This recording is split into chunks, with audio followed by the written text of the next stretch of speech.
Welcome to the Capitol News. I am your host, Alex Kreitis. Today is May 10th, 2019. Thank you so much for joining me. I hope everyone out there is doing well today. A couple follow-up stories that we're going to discuss today has to deal with the three-ring circus in Washington, D.C., with the investigations, with an update with Bob Mueller testifying or not testifying. Jim Comey is back in the news. And then also we're going to follow up and end today in this week's discussion with U.S.-China trade talks, because it's political, it's economic, it's geopolitical, it's everything, so it needs to be discussed.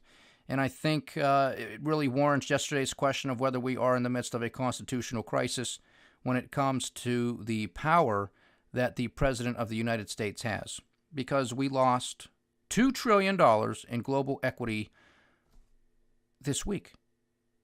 Global equity market caps lost $2 trillion because the president took to Twitter to send out a couple messages. I think that's a little bit too much power in the President of the United States, or any single individual for that matter. But you can feel free to disagree with me. But first, let's talk about Bob Mueller.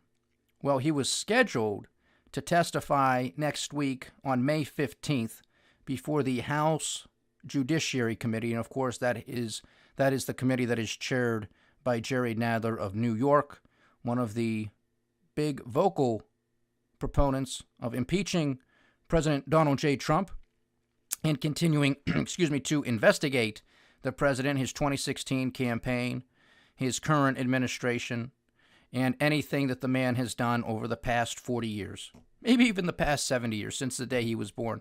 I mean, we don't know how far down the rabbit hole these guys are going to go. I mean, if they can find anything, they're going to use it. That's why we're calling it a three-ring circus. But Bob Mueller, scheduled to testify on May 15th, is now not going to be testifying on May 15th. We don't have a whole bunch of information and details, but Jerry Nadler was out saying that, well, they're still in negotiations with Bob Mueller and the Department of Justice as to the timeline as to when he will testify, because Jerry Nadler is threatening to subpoena Bob Mueller if he does not testify. And the chairman of the House Judiciary Committee is rather certain and confident that if it went to the courts, that they would be forced to testify. So we can't imagine that Bob Mueller will be testifying here shortly, but it's probably not going to be next week, but perhaps the week after. We're just going to have to stay tuned and see what happens. It's one thing to get Bob Mueller to testify. This is going to be a pathetic display of politics, really at its worst. I mean, we can just sort of see it now, can't we? Because it's what the Democrats have been doing, witness after witness, testimony after testimony, for the past several months here now. And this is just going to be political grandstanding, because I honestly don't know what Bob Mueller is going to say. Is he going to refute his own report? Is that what the Democrats are hoping he will do? I mean, he spent 22 months putting together an investigation, drawing conclusions, and writing a report. Do you honestly think that Bob Mueller is going to go up there and testify under oath and say, oh, well, 22 months, my name on this thing, and, I disagree. I think there was conspiracy. Let's indict the president. Oh, there most definitely was obstruction of justice. Let's indict the president. I don't think that's going to happen. I really don't think that's going to happen. So this is just going to be political grandstanding. That's it. I mean, what information are we going to glean from this? Not much of anything. We already know. We got the report. No conspiracy, no collusion, no obstruction. If Bob Mueller thought there was obstruction of justice, he could have made that decision, but he didn't. Again, he punted it. He gave that decision to the Deputy Attorney General Rod Rosenstein and Attorney General Bill Barr to make, and they made it. And they said there's not enough here to prosecute the president. It wasn't a full exoneration. Of course, the president comes out and says he was fully exonerated. That's not true. And that's even from the words in the summary and the report of Attorney General Bill Barr. He was not fully exonerated, but there just wasn't enough there to take the president to court. The government couldn't prove it beyond a reasonable doubt. That was their conclusion. Now, if Bob Mueller thought differently, then he could have made a decision. I mean, that is what he was tasked to do. He was the special prosecutor prosecutors make those decisions. Are we going to prosecute or not? There's no crime with the collusion and the conspiracy. Boom, done, see you later. We know this. That was a complete fraud, a complete hoax. And the president better start declassifying information. Senator Lindsey Graham of the Senate Judiciary Committee better start investigating. Bill Barr, Attorney General, better start investigating. And documents, if they can be declassified, they better be declassified. Because we can't continue as a nation down this path. Because it's becoming very toxic. It's becoming very divisive. People are in their echo chambers. They only go read what they want to read. They only go listen to what they want to listen to. They don't want to hear the other side of the story. That's why it's going to be very devastating. And it's going to be very interesting to see the results from what I think is going to happen. And what I think is going to happen, again, is going to be fireworks. Because this whole investigation into the president, his campaign, his administration, has been a complete and utter hoax. The constitutional crisis rests not with President Donald J. Trump in this regards. It rests and lies with President Barack Obama and his administration. It rests with Secretary of State Hillary Clinton. This is where the constitutional crisis lies. Because there were lies as to what kicked this whole investigation off. And it was the Steele dossier. What was the Steele dossier? It was a group of reports that were bought and paid for by Hillary Clinton, her 2016 presidential campaign, the DNC, and political opposition research firm Fusion GPS. And they go out and they find a middleman, Christopher Steele, a former British spy with ties to the Kremlin. And they say, oh, well, look at this. You got some dirt on Donald Trump? Yeah, give it to us. Now, of course, that was completely against the law for Donald Trump and company when he had a meeting, or some of his people had a meeting with a couple of Russians. That was completely against the law. That took $30 million, 22 months of investigation, but nothing happened. We know for a fact that Hillary Clinton paid for this. We know for a fact that the DNC was a part of this. We know for a fact that Fusion GPS was a part of this. We know for a fact that the Steele dossier was pretty much the genesis, the founding document that was presented before the FISA court to kick off this investigation into the Trump campaign. We know this for a fact. Now, how many people who watch MSNBC and CNN, ABC, NBC, CBS know this? Not too many, folks. And that's why this is going to be such a bombshell. I honestly believe this when I say this. I don't think half the country is going to believe it. When this information comes out, when there are documents that the president declassifies, people aren't going to know what happens. A lot of people, especially the biggest of the anti-Trumpers, their heads are going to explode. I mean, they're not going to know how to handle it. They're going to think, and this is probably how the Democrats are going to spin it, that the president is cherry-picking information, has not declassified all the necessary information, and they're going to say that he's just, trying to spin his own web of lies here to distract the American people from the truth. And of course, as far as the Democrats are concerned, the truth is that the president committed treason. Now, of course, that is complete and utter BS, but that's how they're going to spin it, because they've backed themselves into a corner. They're going to try to protect the Obama administration. These quote-unquote journalists are going to try to salvage their reputations. These news organizations are going to suffer harshly. They already have, because they've been peddling lies and propaganda for 3 years that President Donald J. Trump committed treason. He conspired with Russia. We're going to crucify him. We're going to impeach him. We're going to lock him up and throw away the key.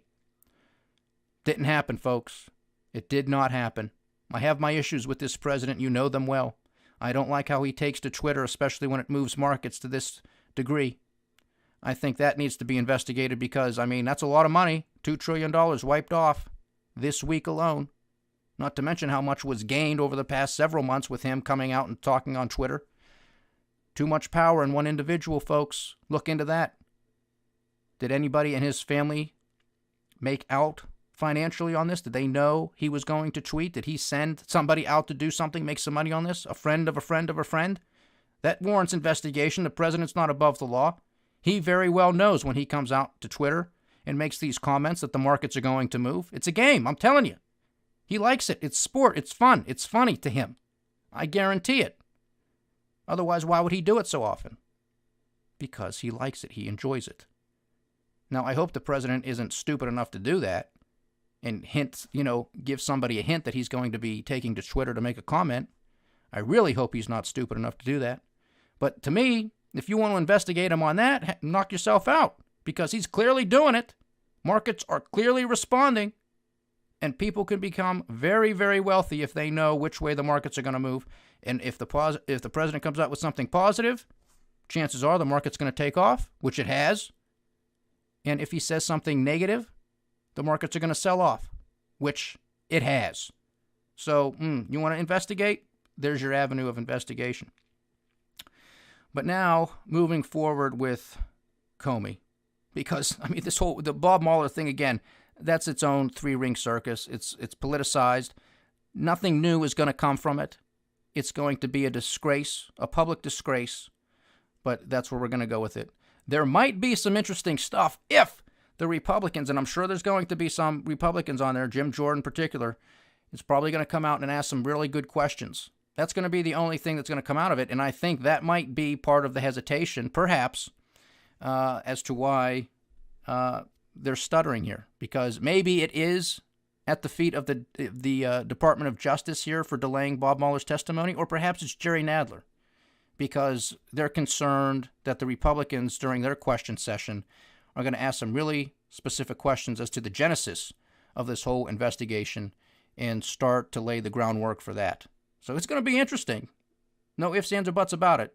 But it's not going to happen next week as far as we know. But stay tuned. We'll keep you posted.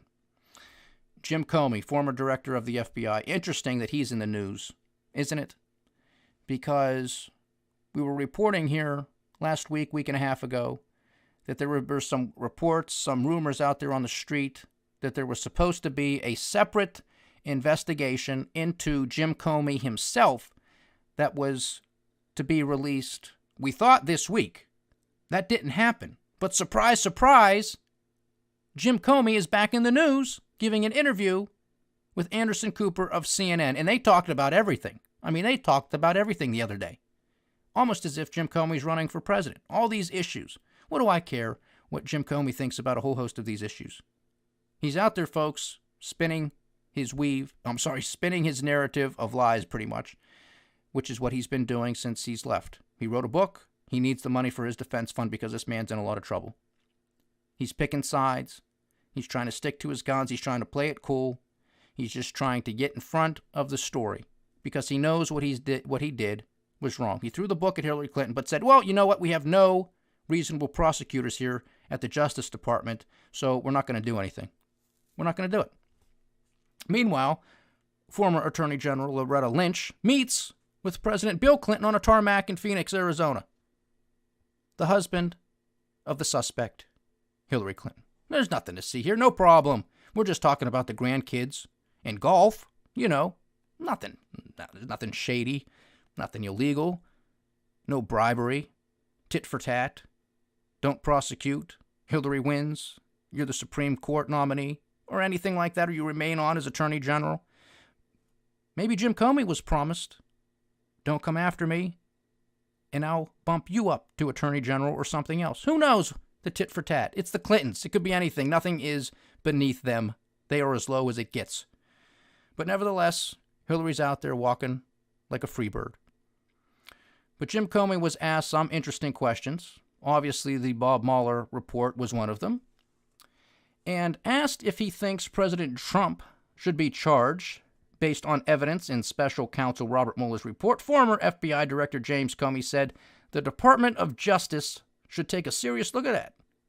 I think the Justice Department will have to take a serious look at that. Whether it's a wise thing to do to a former president, I don't know. That's a harder question, a much bigger question than the facts of the case. Anderson Cooper followed up with that, and he asked him, you think there was enough evidence to prosecute President Trump? And of course, Comey says, sure, looks like it. Sure looks like it's there with respect to at least a couple of those episodes of obstruction. Upset with your former boss there, Jim Comey? I think so. I mean, again, he's a lawyer. They're going to take both sides of it. They're going to argue it, spin it however they want. But I'm telling you, folks, this guy is nervous. He's trying to get out in front of the story. He's trying to spin his own narrative. He's trying to pretty much broadcast to other people who are going to be going down, look, here's my story. Here's what I'm saying. You come out and say the same thing. That's all this is. I mean, this is not a coincidence, folks. You have the reports. You have people coming out over the past couple of weeks saying there is a separate report that's going to be released regarding Jim Comey. It doesn't come out this week, and boom, there just happens to be an interview session with Jim Comey and Anderson Cooper. Give me a break. We don't believe in coincidences here, especially when it has to do with politics. So it's going to be very interesting to see what happens with Jim Comey and company now, isn't it? Because I think he is going to be in a lot of trouble.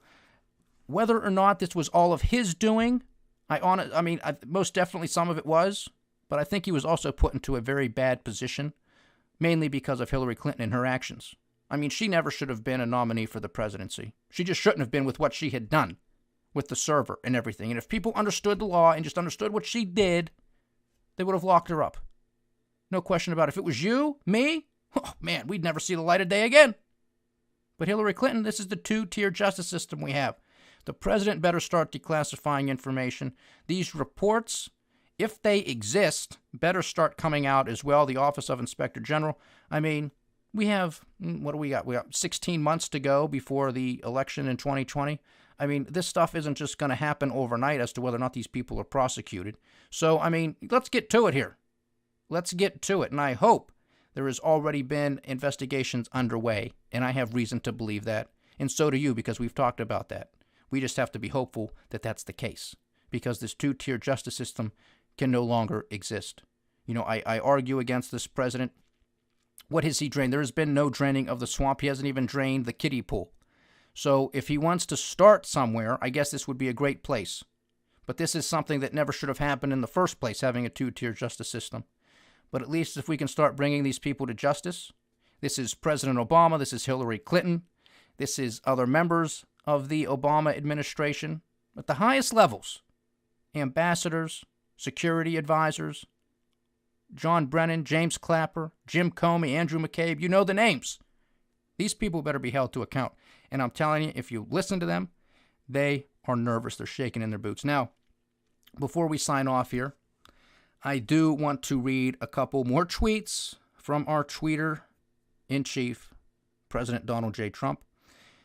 Obviously, in regards to the U.S.-China trade talks. Let me read this. Over the course of the past 2 days, the United States and China have held candid and constructive conversations on the status of the trade relationship between both countries. The relationship between President Xi and myself remains a very strong one, and conversations into the future will continue. In the meantime, the United States has imposed tariffs on China, which may or may not be removed depending on what happens with respect to future negotiations. Now, there were several others. If you want to follow on what those were, check out episode 66B, the Economic Podcast today. We go into greater detail.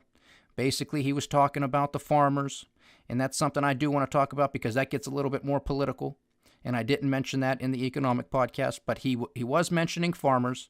And now the interesting thing is, because the president says he loves tariffs, he's the tariff man. He even goes on further with some of these other ones and says, I think tariffs might even be the better play, beyond the quote-unquote phenomenal deal of the more traditional kind. So is he scrapping any other type of deal and just going to stick with the tariffs because he believes that they're just bringing in so much money to the U.S. Treasury, because he thinks that the Chinese are taking out their pocketbook and writing a check? I hope he doesn't believe that. But then, I really would hope that he wouldn't say what he says and basically is just lying to the American people, because a lot of people don't understand how it works. They just don't. The economic education in this country is not that great, but that's the case for a lot of other issues too. Reading and writing and basic math, for God's sakes, too, is a problem. So to have a lot of people understanding tariffs and how that works, I mean, that's a bridge too far for most people, unfortunately, in this country. Who runs the education system? Oh, yeah, that's right. The government does. So no surprise there. So the president takes to Twitter, says, there's still constructive conversations between the United States and China. And of course, the markets were selling off today, as was anticipated. But the president took to Twitter, and things look constructive. And Treasury Secretary Steven Mnuchin came out after the talks and said, things are looking constructive. See how they play with these words? It's always the same stuff. Constitutional crisis from the Democrats. Now it's constructive with the Republicans and the Trump administration. And the markets rallied, and they closed in the green today. They were in the red all day. Boom, come out, tweet, make a statement, constructive. Boom, markets take off. Can't make this stuff up, folks. This is what we're talking about. This is why I think this rises to maybe not a constitutional crisis, but at least a serious question, because I don't believe the founding fathers said, you know what, the president of the United States is supposed to have this type of power where he can move markets. I just don't think that they were thinking that. I honestly believe that. It's going to be interesting to see what happens next week. But real quickly here, getting back to the farmers on the political front of this, are we going to subsidize the farmers? We already do. Are we going to subsidize them even further? So any of these quote-unquote economic gains that the president thinks we're making, if we have to now take all of this money and now redistribute it back to the farmers, is that really economic growth? Because if you read some of these other tweets, the president thinks that's economic growth. That is not economic growth. That's basically socialism. That's what it is. That's how it works. We're complaining with the Chinese. Part of these trade negotiations are the amount of subsidies that the Chinese offer their corporations in their industries. Yet it's perfectly fine for us to subsidize the farmers, the energy sector, and pretty much every industry that exists in this country. Look it up. Look how powerful the lobbying industries are in this country. Look it up. So again, it's okay for us to do it, but it's not okay for the Chinese to do it. You can't make this stuff up, folks. But that's where I'm going to sign off, because it's going to be the same stories all next week, unfortunately. But that's the world in which we live. We do have to pay attention to it because it does affect us. It affects us as a republic. It affects us as individuals. It affects us economically and financially, because when you got a president that's going to Twitter and he decimates $2 trillion in global equities in the course of 4 days, we got a problem. Enjoy your weekend, everybody. It's Mother's Day. Don't forget, for anybody's last minute, make sure you take care of Mom. She definitely deserves it. We love you all. I'll catch you back here next week. This is the Capital News. I am Alex Koritis. Godspeed.